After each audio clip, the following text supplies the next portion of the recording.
Assalamualaikum warahmatullahi wabarakatuh. Salam sejahtera sahabat-sahabat YouTuber dimanapun berada. Ketemu lagi bersama saya Aris Utomo. Dalam kesempatan kali ini saya akan memaparkan materi yang saya pelajari selama mengikuti pelatihan dasar CPNS di Pusat Bank KDOD Lembaga Administrasi Negara Republik Indonesia Kota Samarinda. Tentunya kegiatan ini tidak lepas dari kerjasama dengan Universitas Mula Warman. Baik sahabat-sahabat YouTuber, pada kesempatan ini materi yang akan saya jelaskan yaitu terkait komitmen mutu. Mari kita simak sama-sama. Terkait komitmen mutu, saya akan menjelaskan beberapa sub-item. Yang pertama itu definisi dan konsep dari komitmen mutu, nilai-nilai dasar komitmen mutu, refleksi dan internalisasi, serta terakhir adalah rencana aksi komitmen mutu itu sendiri. Baik, kita masuk pada awal yaitu konsep dan definisi. Komitmen mutu itu yang mendasari munculnya dari keluhan-keluhan yang ada di masyarakat. Pertama itu terkait maraknya kasus korupsi sebagai cerminan penegakan pemerintahan tidak efisien, banyaknya program pembangunan sarana fisik yang terbengkalai, mengakibatkan roda pemerintahan tidak efektif, kecenderungan pelaksanaan tugas yang lebih bersifat rule driven dan sebatas menjalankan rutinitas kewajiban, sehingga tidak ada inovasi dalam pelaksanaan tersebut. Dan terakhir, masih banyaknya keluhan masyarakat karena merasa tidak puas atas mutu layanan aparatur, sehingga dirasa bahwa layanan aparatur itu kurang bermutu. Nah, jika kita kaitkan dengan teorinya atau definisinya, pertama itu terkait efektivitas. Richard L. Dubb dan Tita Maria Kanita mengatakan bahwa efektivitas organisasi berarti sejauh mana organisasi dapat mencapai tujuan yang ditetapkan atau berhasil mencapai apapun yang coba dikerjakannya. Efektivitas organisasi berarti memberikan barang atau jasa yang dihargai oleh pelanggan. Oleh sebab itu, penting sekali efektivitas organisasi itu bisa diwujudkan. Yang kedua, terkait dengan efisiensi organisasi. Efisiensi organisasi adalah jumlah sumber daya yang digunakan untuk mencapai tujuan organisasi nasional. Efisiensi organisasi ditentukan oleh berapa banyak bahan baku, uang, dan manusia yang dibutuhkan untuk menghasilkan jumlah keluaran tertentu.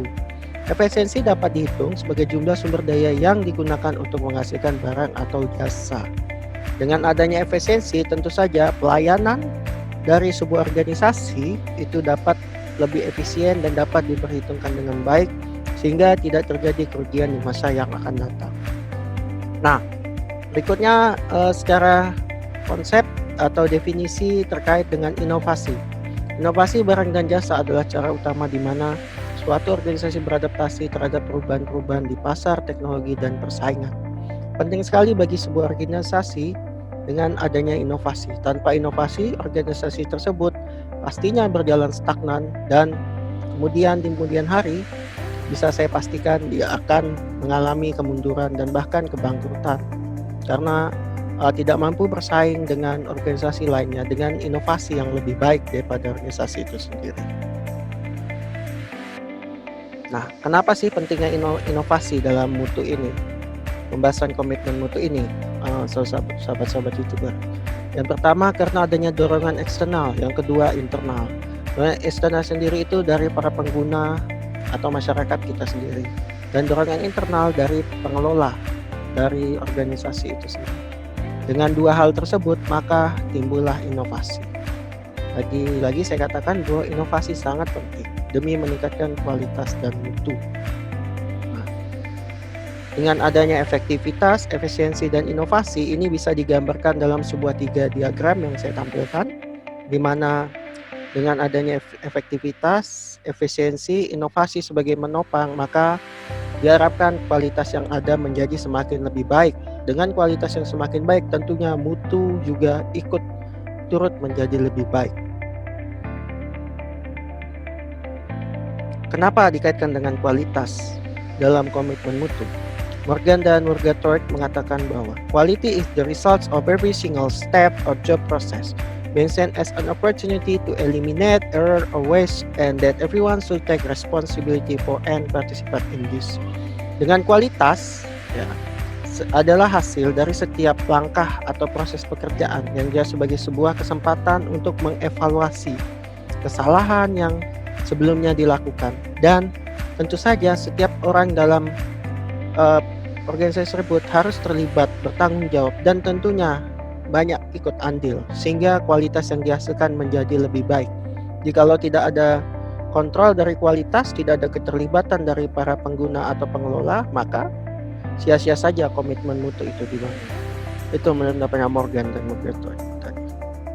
Nah, selanjutnya saya akan menjelaskan nilai-nilai dasar komitmen mutu. Nah, dalam hal ini bahwa ada 4 yang akan dipaparkan. Pertama itu efektivitas layanan terkait dengan ketepatan capaian target. Berapa lama, berapa hari, ya, berapa bulan, berapa tahun dibutuhkan untuk efektivitas. Nah, itu berkaitan dengan organisasi tersebut dalam menentukannya. Kemudian efisiensi layanan berkaitan dengan proses layanan yang tidak berdampak pada pemborosan, baik penggunaan anggaran, sumber daya manusia yang tidak bisa artinya tidak mampu atau mampu digunakan sehingga tidak terjadi kerugian di masa yang akan datang. Kemudian mutu layanan, tentu saja ini penting ya, dengan kinerja aparatur yang optimal dan melayani dengan sepenuh hati. Ada terdapat atau tidak. Nah, ini penting sekali dalam nilai-nilai dasar komitmen mutu. Dan terakhir, inovasi layanan. Nah, kembali lagi di komitmen mutu, inovasi layanan sangatlah penting. Adanya kreativitas aparatur untuk mengembangkan sesuatu yang baru dan berbeda dari sebelumnya. Jadi kembali lagi saya ingatkan, tanpa adanya inovasi maka organisasi tersebut hanya stagnan dan bisa diprediksi masa yang akan datang dia akan mengalami kemunduran dan bahkan kebangkrutan karena kalah bersaing dengan organisasi lainnya yang telah berinovasi sebelumnya. Nah, jika dikaitkan dengan aparatur sipil negara, tentunya komitmen mutu itu semua aparatur sipil negara sebaiknya mempunyai langkah-langkah yang seperti saya paparkan ini, memiliki plan, perencanaan, do, tindakan atas perencanaan tersebut, check, evaluasi atas tindakan, dan act, terakhir tentu saja tindakan lagi, namun dia lebih pada sifat yang lebih berhati-hati, lebih siap dalam pelaksanaannya karena adanya tadi tahapan cek sebelumnya. Apa yang bisa dilakukan dengan kualitas ya, Juran mengatakan bahwa kualitas tidak terjadi begitu saja ya. It must be planned for and is part of a quality trilogy, quality planning, quality control, and quality improvement. Nah, dalam kualitas itu tentu saja ada 3 trilogi yang ikut, perencanaan, kontrol, dan peningkatan. Lalu terkait pembahasan tadi, apa sih guna komitmen mutu itu bagi ASN khususnya dalam pelayanan dalam sebuah organisasi atau instansi? Pertama, dengan adanya komitmen mutu, keberanian untuk menampilkan kreativitas dan inovasi muncul. Dan kedua, setiap ASN harus memiliki sense of quality dan semangat belajar tinggi. Nah, karena itu penting sekali komitmen mutu tersebut. Jikalau tidak, ya ASN-nya tetap jalan di tempat, tidak ada kemajuan di masa yang akan datang, dan citra buruk ASN itu pun menjadi semakin bertambah. Dan ini tentu saja menjadi tanggung jawab kita bersama, sahabat-sahabat YouTuber. Terkait materi yang saya paparkan tadi, saya bisa merefleksikan dan menginternalisasikan. Pertama itu konsep mutu itu bagi ASN, ya. Kemudian inovasi itu berkaitan dengan langkah-langkah ASN, bagaimana menciptakan inovasi kerja yang nyaman, fleksibel, ya, efisien dan efektif, tentu saja menghasilkan kualitas yang baik. Serta terakhir jaminan kualitas. Jaminan kualitasnya berkaitan dengan komitmen ASN dalam menjaga kualitasnya. Berapa serius ya sehingga bisa menghasilkan jaminan kualitas yang bermutu. Dan rencana aksi apa yang bisa dilakukan bagi seorang ASN? Nah, karena saya posisinya sebagai akademisi, sahabat-sahabat YouTuber, nah, rencana aksi sebagai ASN apa yang bisa saya lakukan? Yang pertama, saya akan mengimplementasikannya dalam perkuliahan, tentunya dalam pemilihan bahan ajar dan materi yang ada. Tentunya harus yang berkualitas, yang mudah dipahami mahasiswa, dan tentu saja mencapai tujuan pembelajaran yang sudah saya rencanakan sebelumnya. Kemudian penilaian akademik.